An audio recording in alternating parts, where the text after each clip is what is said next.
Welcome to this episode of the Immersive Theatre of Learning, the place where the magic of theatre meets the power of learning. And today we have two guests who are both located in the Netherlands. We're not quite sure if they have met or not, but they are meeting today. So they also tackle the field of learning from two different angles, but there is a theme that both of them have in common. So we'll explore that today. And so in Amsterdam, we have Anneke. Hello, Anneke. How are you today? I'm fine. In Deventer, by the way, but that's a small town near Amsterdam. Yes. So Anneke and I met years ago at a conference virtually, the LXD conference. I think that was in the famous year 2020 that many of us remember for other reasons. And when lots of things developed online, that was the good thing about it, I think. And Niels Floor is a learning experience design pioneer who organizes these conferences once a year. And Anneke, you're also part of the L&D Shakers. That's a community of L&D professionals, but you also have your own stuff, and we'll talk about this a little bit later today. And Vincent, I met years ago as well. I think it was in Paris, 1 year before COVID, 2019, in Paris at the business school, management school, where I also work. And it was a conference as well, the IACCM conference, I think, at that time. Mm-hmm. And then our paths have crossed several times. There was a moment when in every session where we happened to be at the same time, online session, we always happened to be in the breakouts as well. Okay, you have a good memory. I Yes, don't remember that. So it was totally predictable who I was going to be in the breakout. Interesting statistics. Great minds always meet, right? So yes. also in breakout rooms. Yes. Now today it's a little bit about it will be unpredictable, so it's not really scripted. I suppose that Anneke and Vincent have scripted some of the stuff they want to share today. But I have only one sentence here, which is the first question I would like everyone to think about. And then we will put you into breakouts, and you can either discuss the question or just meet somebody you haven't met before, or both. And then we come back and we'll discuss things with our two guests. So my question to you is the following. Have you ever been in a learning situation, either as a facilitator, moderator, teacher, whatever, or as a participant, as a learner? Have you ever been in a situation where the outcome was unpredictable, where the outcome was open? So at school, very often, outcomes are predictable, right? So people give you a test and they expect one particular answer. But have you ever been in such a situation, or have you ever worked that way? Are your own experiences to a certain extent unpredictable? And maybe you can also think about the agency that learners have to kind of influence the outcome of these experiences. So everybody is back now. I won't send you back into the breakout. I have the impression that some groups, they just want to hang out in breakouts for the rest of the evening. So I think I came to see everybody earlier on, and the conversations were totally different. But that will be a secret between you and your breakout teammates, because here, well, you can bring in some of the ideas later on in the conversation, but we have two guests here who would like to share something about their practice, and you will also make the connection between the opening question and what they have to share. So I would like to start with Anneke. And as for Vincent, I don't really know what they are going to do. So this is also a little bit unpredictable for me. But I know that Anneke is going to talk about um, creative leadership in learning and in learning and development. But before you start, could you tell me a little bit about your, no, I don't want to use the word background, but your journey? My journey through life, Through learning and development. learning and development. Well, it's so funny. I had this conversation with Kate. I think Kate was her, yeah, and her son is in the room. And my starting point, it was a teacher for primary school. So I always loved the children, how he just came with a question because he was intrigued with the story I told. And so I love how children are so curious. So that was my starting. And he asked me when he came in why there was a curtain behind me. Yeah, of course. Why, Bernd? Yeah, Could never because, close it. because it's the Immersive Theatre of Learning. Yes. Okay, cool.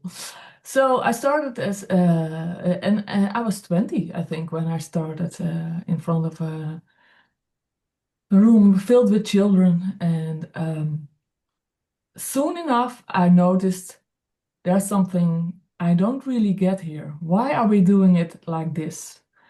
Why is there always one person who doesn't understand what we're doing? Why is there always a teacher in the next room that has to pay attention because someone can flee to home?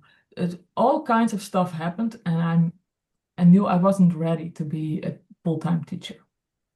And I went to the Educational Science and Technology University in Enschede, the Netherlands.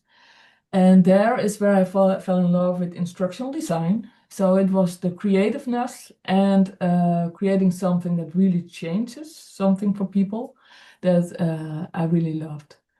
And since then, I'm a freelancer on and off. So I started freelancing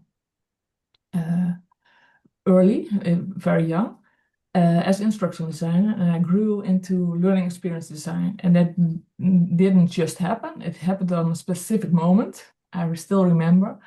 I was an academic lead at a hospital, so I had a full team of people who were learning and development people and HR. We just created this beautiful learning platform, digital, where everything could happen and e-learnings and whatnot were created. And then I stood in the elevator. It was an elevator moment, yes. And I overheard a woman, an elderly woman, talk to another person, and she was crying and told her colleague, "Well, I'm laid off because I didn't pass my math test." So she had a lot of experience, but she did not. Yeah, she failed her test. And then she said, and I never got help to pass the exam. I just had to just know the figures, the numbers, but they don't know I'm not good with just learning from scratch. And that's something that's well struck something in me. I knew I was creating learning environments, but not really environments where people really could learn. So the conditions for learning were not only creating everything so everything could be systematic, analytical, etc., but it could also be the more human part. And that's where I started to first feel what leadership should be in learning, and later on I also practiced it more and more, even though it was scary. Yes, so that's my in a nutshell. Mm-hmm. And we discussed this before, but you also see a necessary shift from learning programs to learning cultures. What do you mean by this? Well, I notice whenever they hire me as an external advisor or learning design program manager, or whatever title you can imagine, they have a quest, a challenge. And usually the quest or the question is superficial, like create or recreate this learning program for us with the SME, subject matter experts. And when I ask them why, and why aren't you doing it yourself? It's usually time, money, or whatever reason they can give.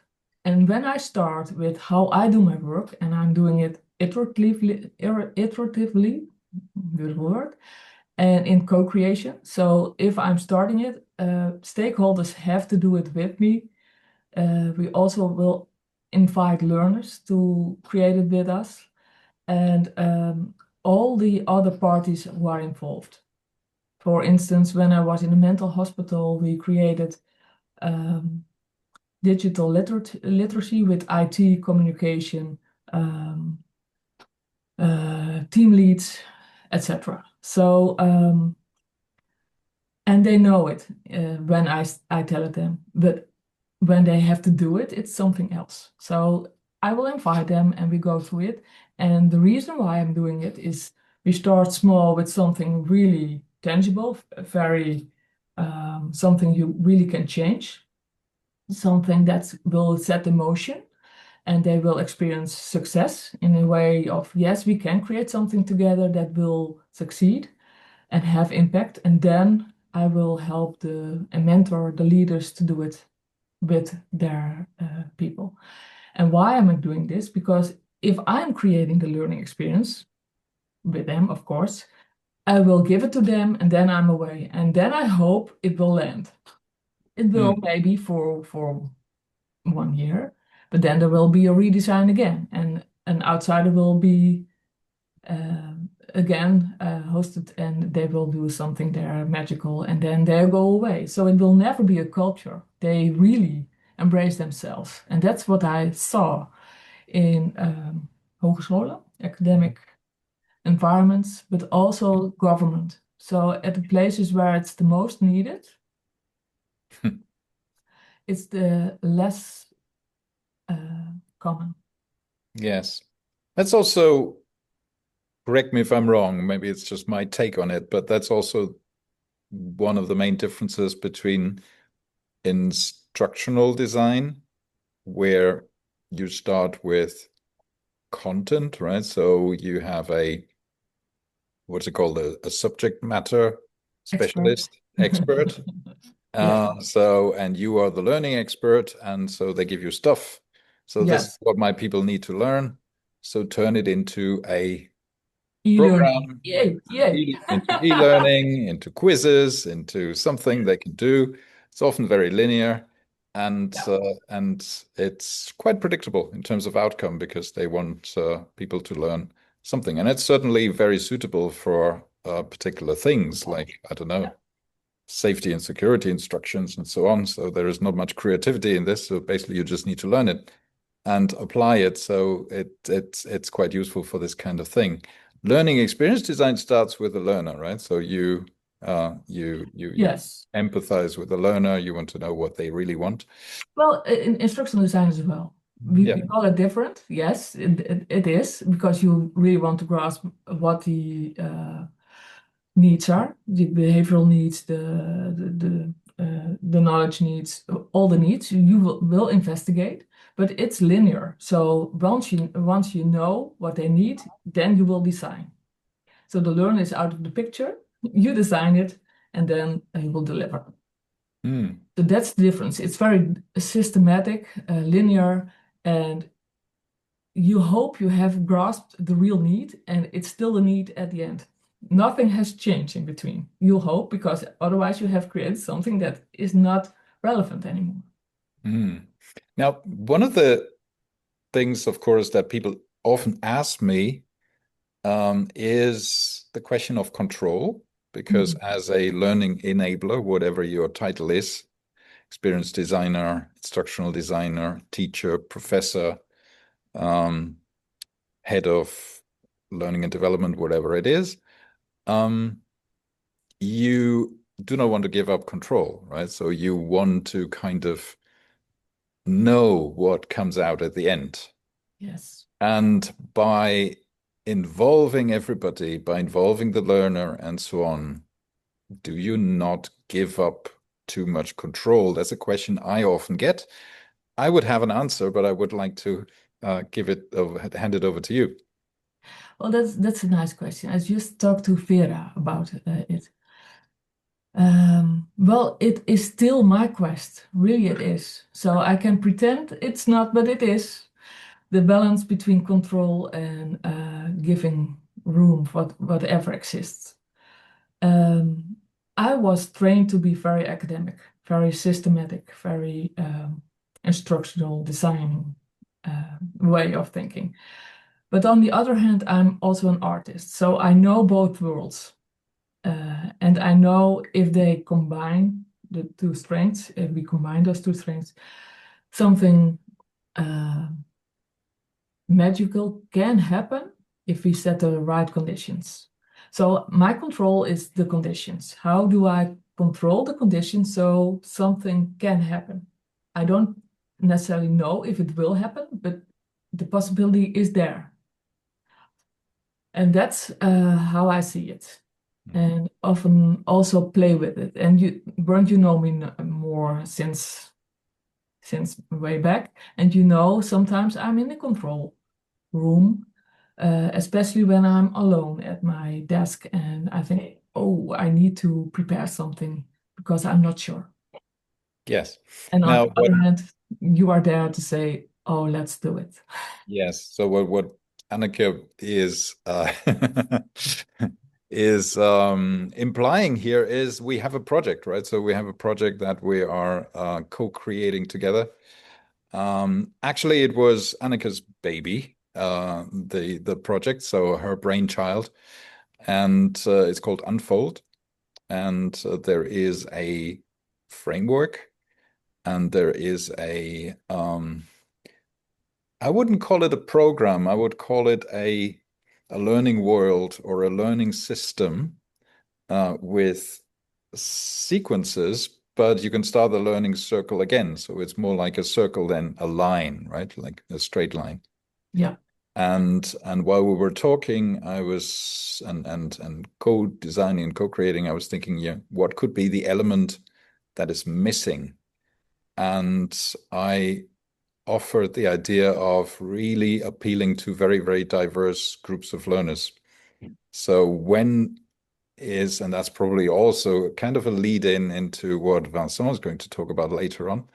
So what makes it possible for teams to find their own solutions or to find solutions for people in the room without the facilitator being more than a facilitator. And very often that's diversity.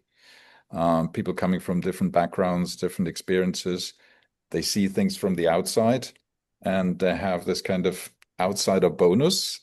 They don't have all the frameworks that the insider has.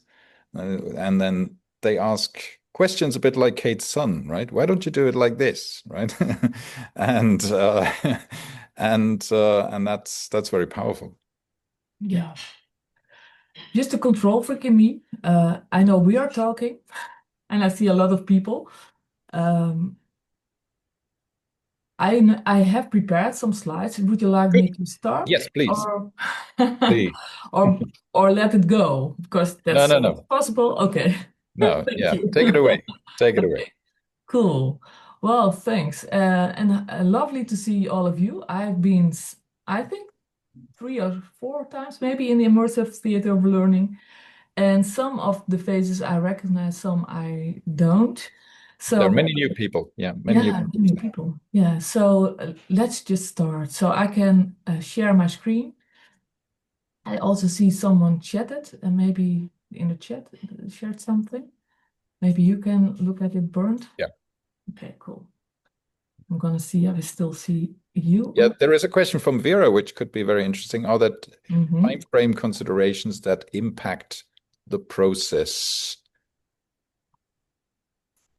But I think that's what you are also talking about is creating the conditions, meaning taking into account the time frame as well, to control the conditions. Yeah. Because when you were describing the first project, there's a question of how, you can allow something to happen. You spoke about the program and in governments and so on, and you think, is this an annual thing? Is it a 3-day thing? Kate spoke about a 3-day program. So I was wondering also about time frame considerations in this kind of learning. What did we call it? Yeah, definitely. I think, Vera, that's one of the conditions, of course. It's the same when you create art. If you have, you only can use 3 colors, it has to be done in 5 minutes. Well, you create something entirely different than if you are having all the time and every color. So yes, these are the conditions that frame your experience. So it has a purpose. And I think it's also the momentum sometimes. Sometimes you need to slow down, and sometimes you have to give them a boost, like do it now, don't overthink, just act. So then the time is scarce, maybe. Okay. Yeah, cool. Okay. Thanks. Oops. Well, I called it creative leadership, where I wanted to go today, because I think that's, if I'm looking at the core of what I'm doing, it's not just creating together learning experiences, it's creating together the culture. And that implies that we show up as leaders, not just as someone who creates something tangible, etc., but creates it for the better of the organization. And that's why I called it creative leadership. I know there are a lot of titles or explanations of it, but this one is mine.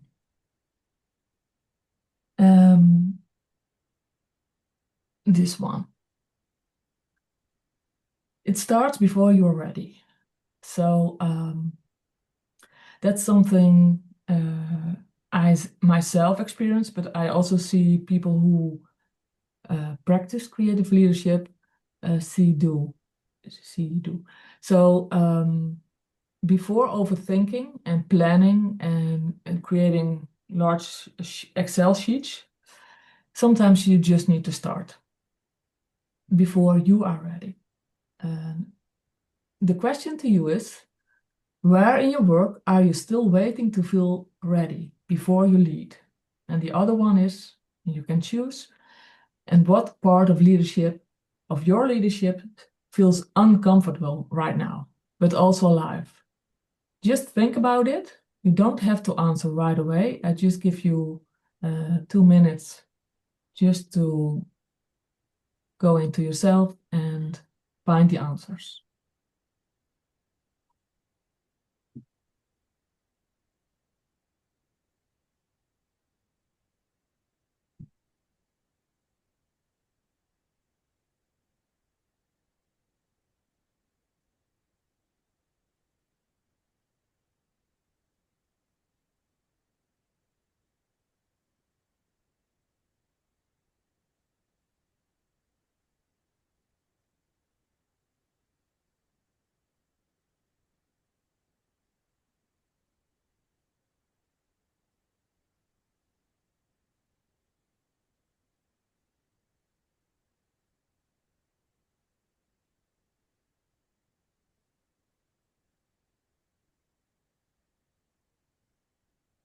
Okay.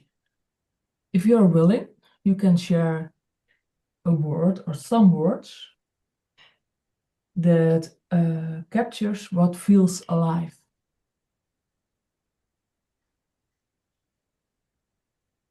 in the chat. And I don't see the chat. Bernd? Yeah, in the chat, or maybe if you you can also say it out loud. Just open your mic. It's a small group. Cool. I was thinking, and maybe I can kick it off. I was thinking of, I mean, this is something I had to struggle with myself, because I can be, unlike common belief, a little bit of a control freak myself, and Okay. and it's very interesting to try, for example, early prototyping to get things out there before they're perfect, and then to co-create and to improve things with the people who are concerned, because it's a very frustrating thing to create a whole thing that looks fantastic, but doesn't really hit the mark, right? So it doesn't really land with the client. So I learned this a while ago, that perfection doesn't exist, and that you just have to get it out there, and it's one version, and the version can get better later on, and with the customer. Thank you. Another reflection?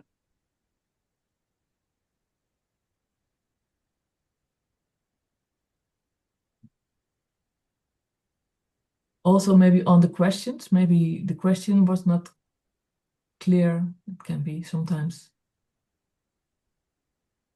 If I may, I would say that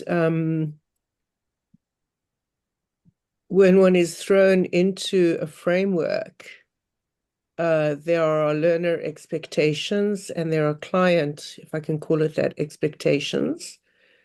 And if your methodology is unexpected, even if you know where you're going and how you're going to get there, you may not have the trust of the institution and the learners.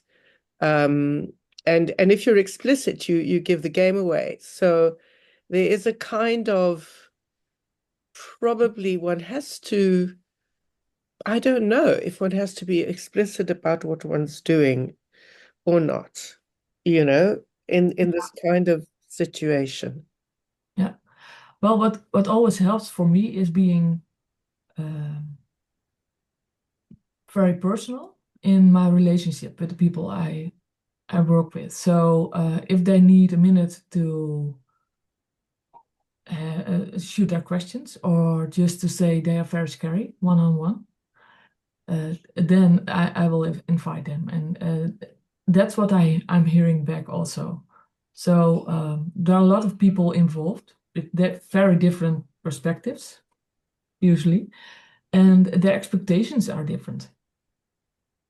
And to put them in a room and co-create something together, well, there's always this third, fourth, fifth layer of we used to do it like this, or you did it once like this, or something else, what's in the way. And by being one-on-one, very reachable, bereikbaar, they will share and feel more comfortable in the unknown. Yeah. We have a comment also by Kate. I tend to give a lot of freedom. This can be surprising for someone who expects to lead. Would you like to give some context, Kate? I feel that my nature is to release the control a lot, and sometimes I find that people are, give me more context, give me more rules, and this can be it can. I see that. I think Vera was saying she was going along the same thing, and I feel at least that I felt an echo in there of sometimes when people they're reaching for the guidelines instead of trying to go a little more organic and just feel really get into the experiential through feeling it. Yeah, true. So because sometimes yeah, at school I'm good in mathematics. That's it. nice. So nice when you're good at something. Yes. Yeah, and I know, and it's for me, it's setting out the rules together. How can we create this space where we hold each other to these rules? Like we don't judge, or we don't say But yes, and those kind of rules can help them feel more comfortable in what they are doing. But Yep. now I'm telling you. Yes, we have Diana, who has the hand up.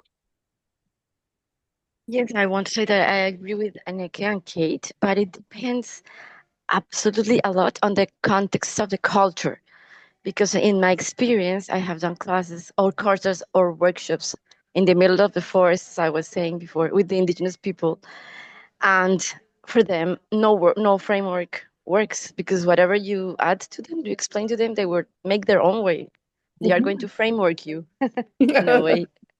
Cool. And in the Kate way, as Kate, you're saying, freedom, it works a lot in Colombia, for example, where people are very, very creative and they don't expect this framework. They can do whatever, and they never ask for it.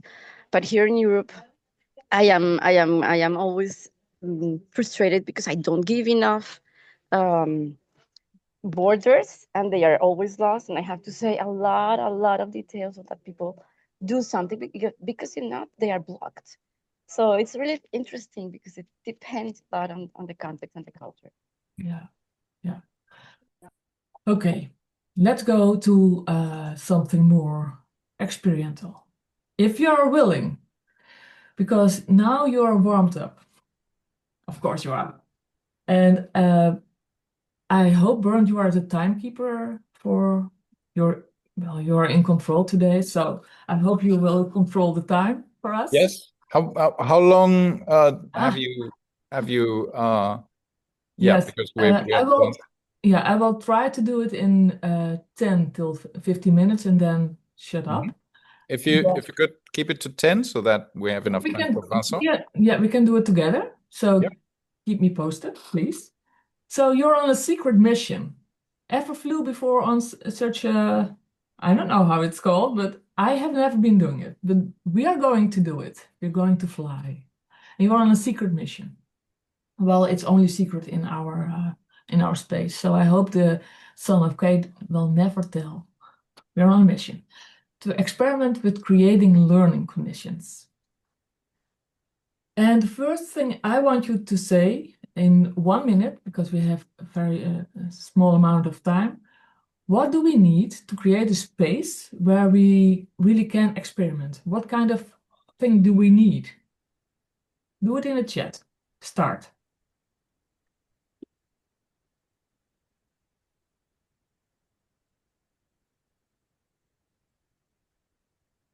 Okay.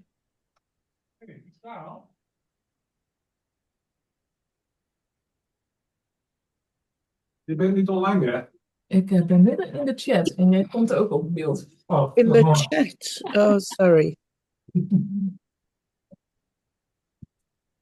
Yes, interruption. So I don't see this chat, but if you read the chat. Okay. So we see less furniture, open space, safety, total trust in the others in the group, space, trust, security, able to be who we are, safe space, and context. Cool. So you just created our conditions. These are our conditions to create the learning experience we are going to create. So you will be set in duos. One of you will be the learner. The other one is the creative leader. The learner will share a challenge he can learn from. Or maybe he has been learning from, but did not really like it, so it has to be redesigned. A very small challenge, maybe learn how to write a sentence correctly. I don't know, something very small. And the learner can share it in three minutes. Then you will draw together a red line or a blue line or a black line, and this line stands for 10 minutes. So you will design a learning experience that has a duration of 10 minutes. And in this line, you will create conditions. So the conditions can be space, invitation, the number of choices he or she has, one open moment, maybe. It can be one of or all. Since we have only a short time, I should advise you to select one condition, and draw it. So create a space where this condition is visually and can be seen from you, the creative leader, and from you, the learner. So everybody came back, and so it went well if it went all over the place and it was unpredictable, because this is what this session is supposed to be. Yes.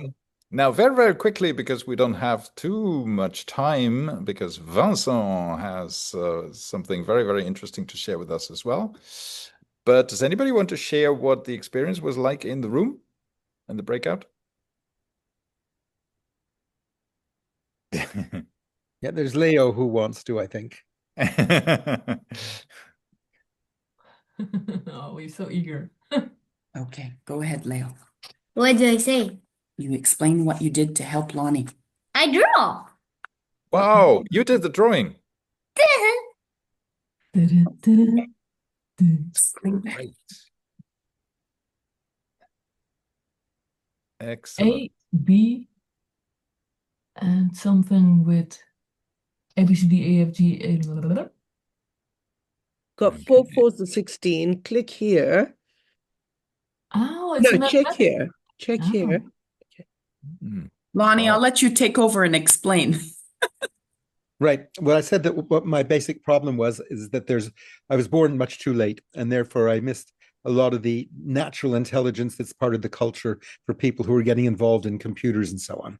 So very, very often people learn things very, very quickly, and I'm kind of left there as sort of the dummy in the class, because it just wasn't ever part of my culture up until about 20 or 30 years ago.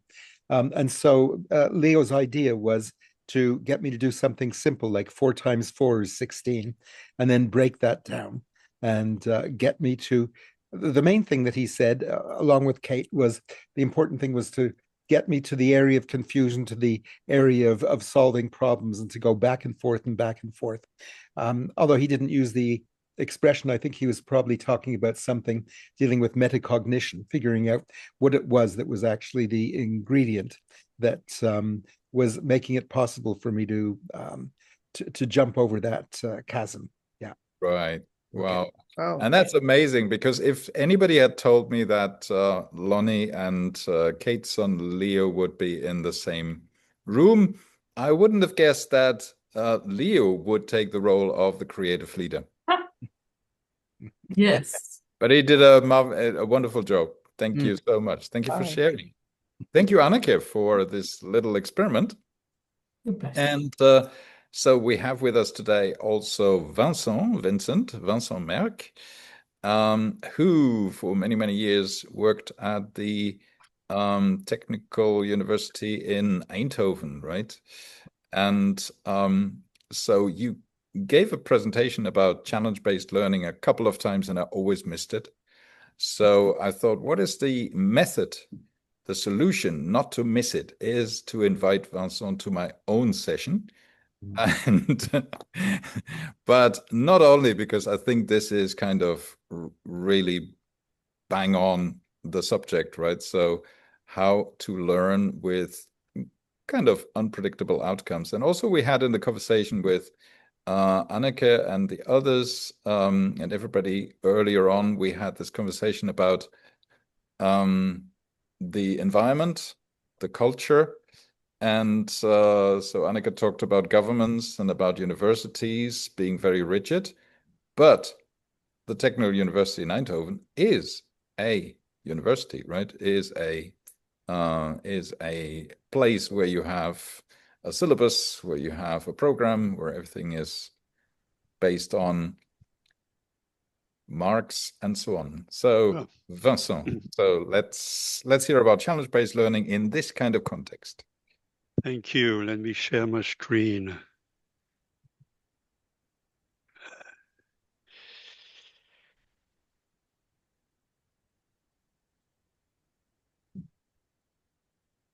I suppose you can see it. Yes.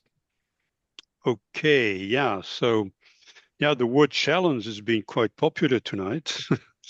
I think we all have the different challenges. The challenge I'm going to talk about may be a bit different because that's more like societal challenges that we all have, not particularly in learning, but more in society.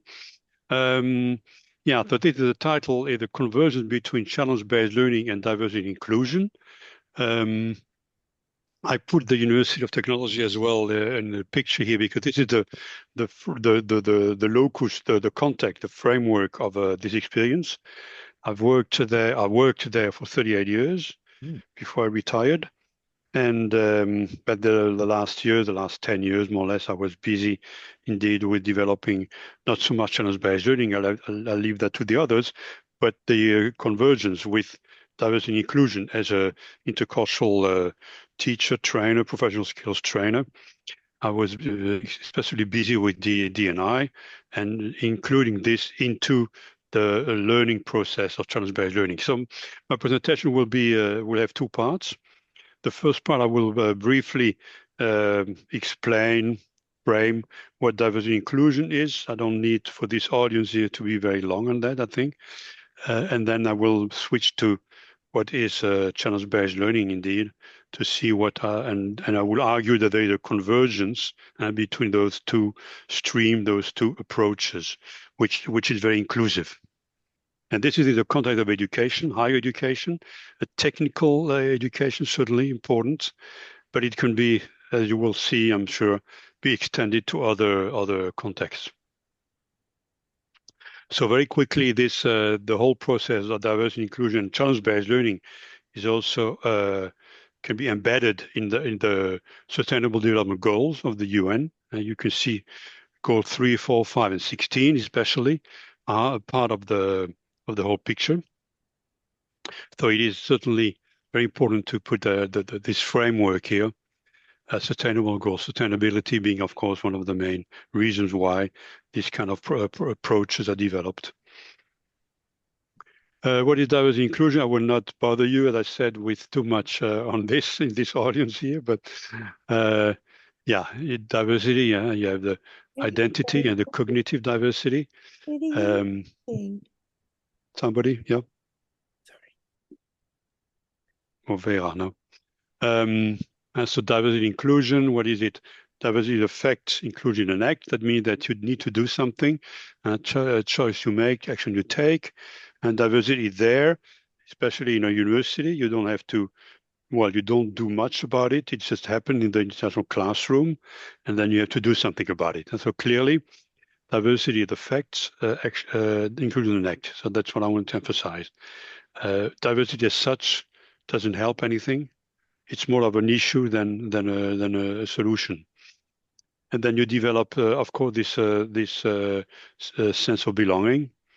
Equality and equity are concepts here that would play a role to create psychological safety. And the ultimate level, which is very important, that very often is forgotten, that you should develop well-being.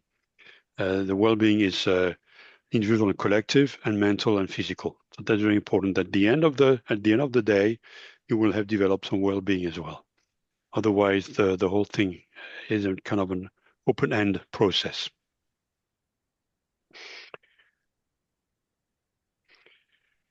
That I will just leave because you know what all diversity is. It's visible or invisible, gender, age, cultural, ethnic background, but also values, beliefs, cognitive identity, all kind of high level. And what is it? To give another framework, diversity I always use as well, the intersectionality, to make sure that you cover all areas of diversity. So in education, some of those aspects of diversity, intersectionality, are not so important. Marital status, for example, will not be very relevant in a university. Political affiliation or religion will not be important in an educational, secular, neutral environment. Okay, others will probably most likely be a lot more important. Just examples. So, but the intersectionality map or overview helps us also frame the whole context. Then diversity, as I see it, I like to use this metaphor of the puzzle. You have just bought a puzzle, you put it on the table, and you know that eventually they will all fit, all pieces will fit. But again, you have to do something with it. You have the diversity in front of you and do something about it. So that means put all the pieces together to have the puzzle complete. So that's the image I often use to show the process, the movement from diversity to inclusion. And what is inclusion? As I said, yeah, a choice you make, an action you take. It's something you share, and definitely what you don't share. I kind of like this this quote by Fons Rombonas.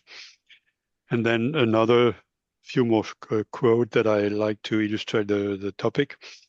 As we all know, Werner Myers, and diversity is being invited to the party, and inclusion is being asked to dance. Now, I will come back to this one a bit later. And another one that I've always been using before I knew it was Chinese, and I discovered some years ago it was a Chinese proverb. Teachers open the door, but you must enter by yourself. I think this is very important to give the framework, the process of learning, learner-centered, of course. We stepped out of the teacher-centered environment, and we moved into the learner-centered environment. And I think this is one of the examples of attitude you could have. And it's all about creating psychological safety at the end, clearly. You have two places in university where you can create inclusion. As I said, the international classroom, the first minute of the class when the teacher comes into the room, he or she had all those students in front of them, and then you need to do something about it because the students are diverse, certainly, in all kind of aspects of diversity, and you have to create some inclusion if you want to be if you want your education, your course, to be successful. Here you have a few aspects. University of Groningen has developed a nice overview of what an international classroom is. For those of you who are in education, you've not, of course, heard the term and also have been using it and implementing it certainly in your courses. And another place to create the inclusion is the innovation space. And we have one, a famous one in Eindhoven. He won quite a few international and national educational prizes for being a very interesting,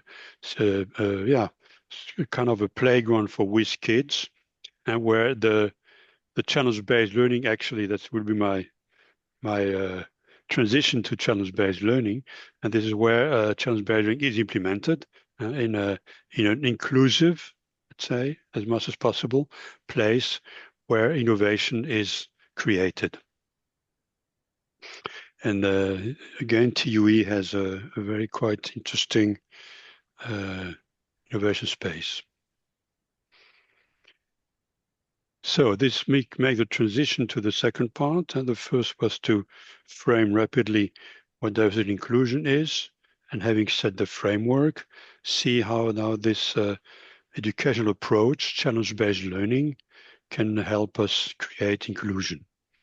So challenge-based learning, you have a definition here. I won't comment too much on that because we don't have time. I want to make make a few comments here more on this picture and the interaction, of course, of human and technology. This is what it's all about, blended learning, clearly. Again, learner-centered. And then what is challenge-based learning compared to other learning-based approaches?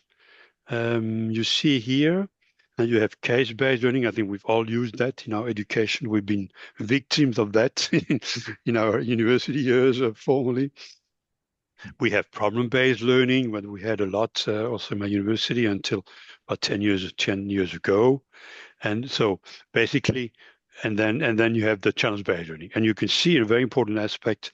And it was interesting that we discussed that in during Anneke's session, and we were together in the session, so we discussed that. And the challenge is indeed the very more important aspect of challenge learning is that the result is not known. When you were asking Bernd, have you been through sessions where the outcome was not known? Well, I mean, with challenge-based learning, it is because there is let's say a convergence of various disciplines. It must be interdisciplinary, and so in this respect, one expert, for example, of one discipline may not know the result because he or she does not cover all the elements of the challenge-based learning approach. So that's very important. It's ambiguous. It's not very clear, the definition, the given problem, and it's unknown to the result is unknown. That's what makes challenge-based learning, in a way, very interesting and also, challenging, so to say. And then another aspect here, the fact that, challenge-based learning is very typical of a STEM environment. Science, technology, engineering, and mathematics, so the hard sciences, so to say. It was initiated by the Apple University about 20 years ago now, and it certainly is a product. It's also very, it's not linear, but it's very Western-oriented, and it is very much STEM and Western oriented, but it could certainly be applied in other settings. So some characteristic of CBL, you have seen that teach and learn. This is more like just a reflection that certainly teach and learn are very much involved, intertwined, because again, it moves from teacher-centered to learner-centered. Societal challenge, you can use what we call you can use what we call the challenge, the dilemma and reconciliation attitude of a methodology. On the one hand, we need this, on the other one, we need that, and that's why you need all the interdisciplinarity. That's why it needs to be very important that it's multidisciplinary or let's say multidisciplinary to start with, social interaction. So 3, 4, 5 disciplines come together. And then it's based on this, what we have in Eindhoven as well, in this brain porter ecosystem, and the collaboration of the quadruple helix, the public authorities, academia, university, industry, and the city, and the public as well. That's very important. And so the kind of challenge which is given to students to solve comes from various disciplines, and very often from the industry, in the Eindhoven region, clearly, but outside as well, of course. So a few slides now on the methodology, the framework first. So someone has a big idea here on the blue. Then you need to define it in an essential question, define the challenge, and then the whole thing will just follow up. The guiding resources, what you have at hand, what kind of resources do you have or not? Solution, action, and assessment. If it's a class, if it's a course in the university, you need to have an assessment, and otherwise you can publish it. Make it known to the public. So these are various aspects, but certainly it is from the big idea to the solution sometime. And then if you see the methodology, and you see here the interaction between all stakeholders, and the stakeholders are very typically the students, of course, who do that in a class. It's a structured environment, but it can also be done by we have student team that work on very innovative solutions in, for example, energy transition. So different stakeholders, industry, professors, students, experts, and you see that different interaction. It goes all the way here. Now, and it goes up here from the very beginning of defining the theoretical network to the continuous feedback. And this is an ongoing process. If it's a class, of course, at some time you finish it because you need to assess the students, and you set a certain end to the challenge-based learning process. But otherwise, it's ongoing, of course. If it's on a more, let's say, unstructured environment. The process, it looks linear here. It is because it is, of course, as I said, relatively Western-oriented, so linear, monochronic, but it's not, because, of course, sometimes you move back, you need to take sidelines, etc. But it is, of course, for defining the issue up to the publication in the community forum. So these are the different processes, the different stages of the process. And it's all about, as you remember, it's about creating a sense of belonging. And this is exactly what we try to develop. And so by integrating both processes, and I've followed up, I've extended the Werner Meyer's definition by going beyond inclusion. Diversity is being invited to the party. Inclusion is being asked to dance. That's Werner. And then I've put it up, extending it. Belonging is feeling safe and self-confident, to add a DJ to play your favorite song, knowing it will also please the other dancer. Now, Bernd, if you don't know, Bernd is a DJ, so I'm sure he will appreciate that. And I got to know you as a DJ the first time. Now you have many hats on your head, no doubt. But Bernd is a DJ, so keep that in mind. And then, as I said, once you have created this psychological safety environment in the classroom, innovation space, make sure that you also want to create some well-being, what we know about physical and mental, psychological well-being as well. And then there's the social role that there is into it. And then a bit of neurodiversity. We also have to pay attention to that, because I don't know if you know that, but there was a study some years ago that in Eindhoven and in Cambridge in Europe, these are the places where there are the most autistic people. So we certainly have a big autistic program in Eindhoven with all these engineers. I don't want to reinforce stereotypes, but we have a lot of engineers. We have one of the highest IQ in the world on 2 campuses. So clearly there is a lot of attention paid to neurodiversity, and autism as one of the examples. And e-learning, of course, is part of the resilience. I don't have so much time to expand on that, but resilience is very important. And that muscle that you need to train before it's trained. So practice resilience before it's needed, so to say. Okay. Okay, and now a few more slides, Yeah, Vincent, maybe if I could come in here, because we're running a little bit out of time. Okay. This was very, very interesting. I think we have probably quite a few questions so far before we come to the conclusion. I would like to kick it off with one question.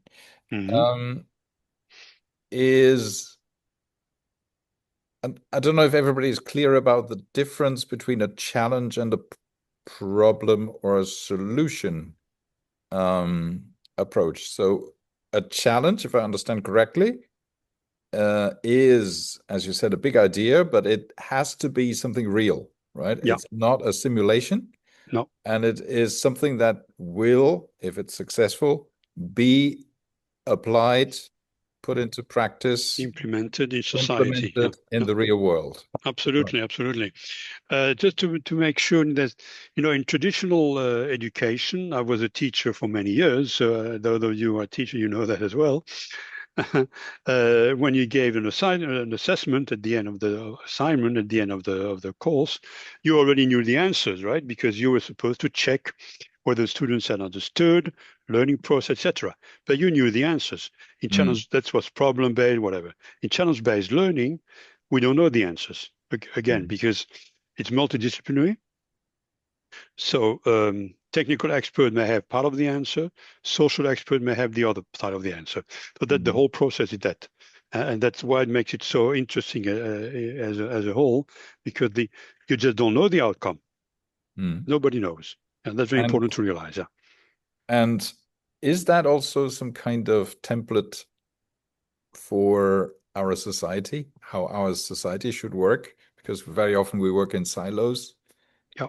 And is that also done on purpose to show students, okay, this is I think our cities, yeah. our countries, our companies should be governed? Yeah, well, you can expand it, yeah. Oh dear, yeah. You can extend it to the whole world. But certainly, I think this is a very interesting educational approach, because it forces people to collaborate. We all know that we all try to do, but it's still very difficult. We still work very much in silos. So I would start with the young, and I'm thinking of Kate's son. Yeah, he's good in mathematics, I heard. Now, okay, let's try. Let's have that use. Also, Mariam was in a school environment in Sweden, and that can also be very useful to use that very often let's say secondary school. Start young with that approach, certainly, yeah, and break the silos into this multidisciplinary. Okay. Now we're on the half hour, so of course we can go overtime a little bit. If anybody needs to jump, no problem. But I'm sure there are questions from the others as well. I will put the last slide here. Yeah. That's an whole overview of what your takeaways here, if that helps you to find questions. Any questions or comments?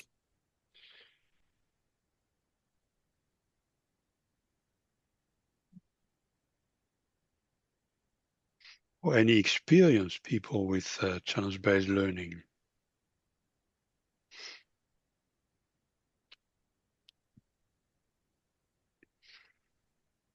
Or anybody who would like to try it? Yeah. You can, I mentioned here in a university context, but you can use it in a working group, in an ad hoc group, in an association, in a foundation, in a theater group, because you also have challenges, bands. Yeah. All these kind of contexts are fine. You just need to define the process.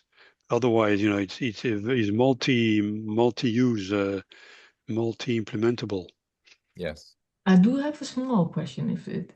Well, the question is small, maybe the answer is large. But anyway, the challenge can be something that has value, right? Yeah. And I see the comparison between learning experiences that will go for the value of the person who will learn, what's really valuable for them or for the group. And also what you're doing with challenge-based learning, the value is creating solutions to real problems. Yeah. Well, we do that co-creating value for society, basically. Yeah. Absolutely, in a sustainable way. I remember I mentioned the sustainable goals. So it's a sustainable action, certainly. Co-creation values, yeah, absolutely, yeah. And some urgency should be there as well. And the urgent, yeah, absolutely, yeah. It just depends on the challenge. The challenge can be completely broad, but it can also be urgency, certainly. Yeah, that's nice. Yes, Vera.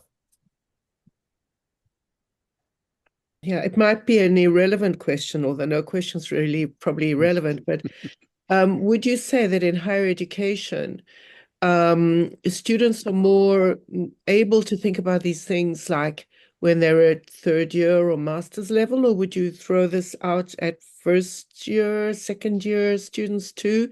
I mean, thinking that they've got to get started sometime and there's no age limit. If we look at Kate's son, if we look at Leo, he's ready to go. So no, it's a very relevant question, Vera, because we've had this question and struggled with that for years and years already at the university in Eindhoven and elsewhere. because it needs to be multidisciplinary. Students in the first year, they lack this multidisciplinarity. Okay, so if you do a challenge-based learning in the first, let's say, first class of mechanical engineering, first year, the people don't know what they're talking about because they have to learn the stuff first. Okay, so it's very often more I would say at a master level, and that you can have all these different disciplines coming into the game. Yeah, so certainly I would that's what we all. Yeah, you have two levels, but the real strong level at the master level. Yeah. And who comes up with these challenges? Who creates challenges that come from industry? It's very often with energy transition. So in the industry, the Eindhoven region, but worldwide, of course. So industry, but also students themselves. But of course, because it's in the University of Technology, it's always related to technology somehow, and to how to deal with technology in a human approach, with a human touch. And so it's always this context of high tech and human. And so that's always this interface that there is, most of the time. Yeah. I would say that, sorry, I would say that you've helped me anyway, even with my thinking how to introduce, this way of working at the fashion, what are the challenges facing the fashion and luxury industry that my students are in? And I think if they really thought about that, and they certainly are, we could actually make a more meaningful, have more meaningful classroom interaction, really. That would be much more inclusive. I can give you one challenge is how to make. I love that. I can give you how to make a jeans, how to produce a jeans using less water and less energy. Now that's a real challenge, and I know that they're working on it, by the way, because it's not a new challenge. Right. But in the fashion industry, between fast fashion and slow fashion, I mean, this is an area. It's an area where there are lots of challenges and lots of people working on it. I know that. Yeah, absolutely. Okay. Yeah. Fantastic. Now, if I could try to build that kind of connection between what Anneke shared earlier on and what Vincent has just shared, I see a lot of similarities, right? Except that maybe in Anneke's approach, the challenge doesn't come from the industry. It comes from at least one person inside the group of learners, right? You're on mute, Anneke. Yes. Well, yeah, it starts with the question, but then it develops to a challenge for how to do this in their work. They never learn something for the learning, but it's always to make their work better. Yeah. And Vivian has a question. I think it's more of a comment, in fact. Just reacting to what Vincent presented, it reminds me very much of what I've experienced in the research industry, where they call these hackathons, and where multidisciplinary teams, which is what I've experienced at the research institute where I worked. So you had French, Germans, international engineers coming together with technicians, and also researchers who have a different thinking cap, and then being given a challenge of having to come up with some kind of a solution within a given time frame. So whether that's well-being or not, but we did have drinks and all kinds of things to help with well-being. And then at the end, I was on the jury, in fact. They presented their results, and it was absolutely amazing what they did within 24 hours or 48 hours. And a lot of creativity. And it just makes me think about that, because you have the emotional aspect, but also the intelligence, of course. And then diversity, because you have multi-teams working together. Thank you for mentioning that, because I forgot it indeed. The hackathon is a very famous example, and the context is very structured, and they need between 24 hours, etc. Completely, yeah. And Kate was mentioning that in Lilia, the hackathon, we have an hackathon in Eindhoven every second year or every second week or something. So yeah, indeed, yeah, that's very typical. Yeah, absolutely, yeah. Now that's a very good example of what it's all about. Yeah, outside the classroom. Yeah. Mm-hmm.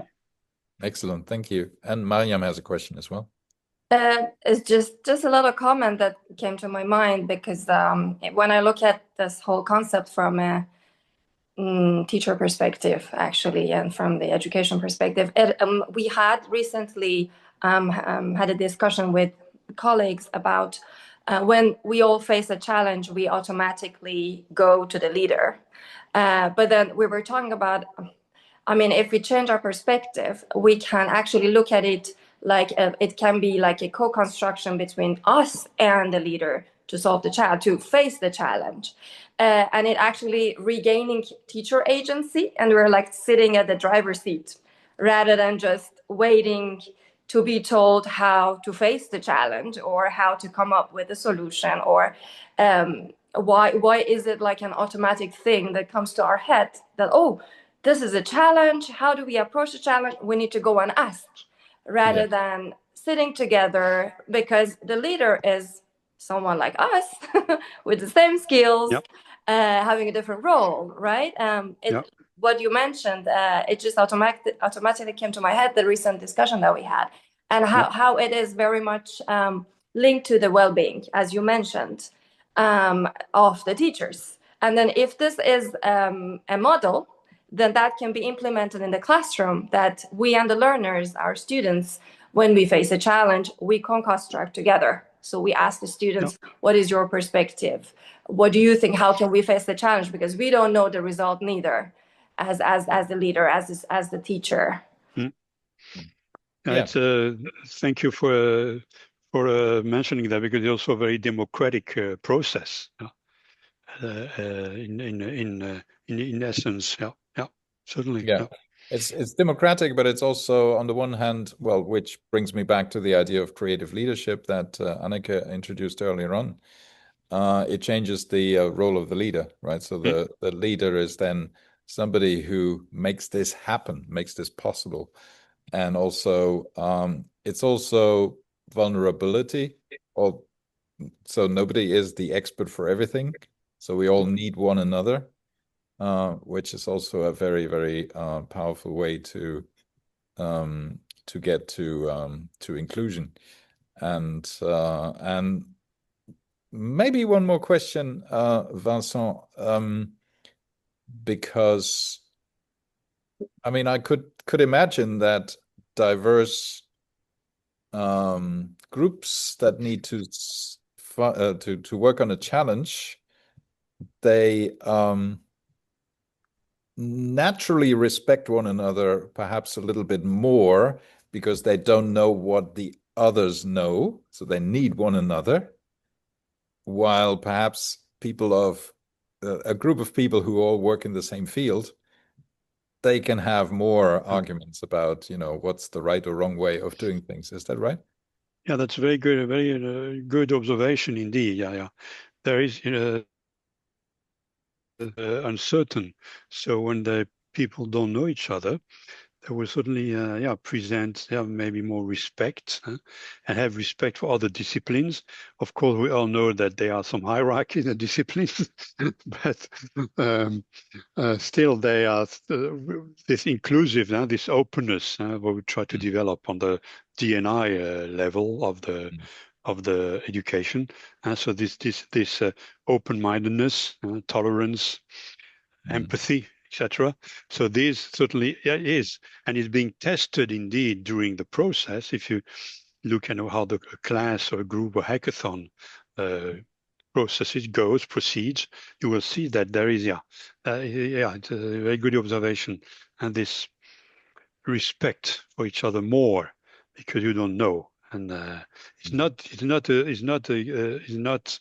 a given right away, but it certainly helps develop.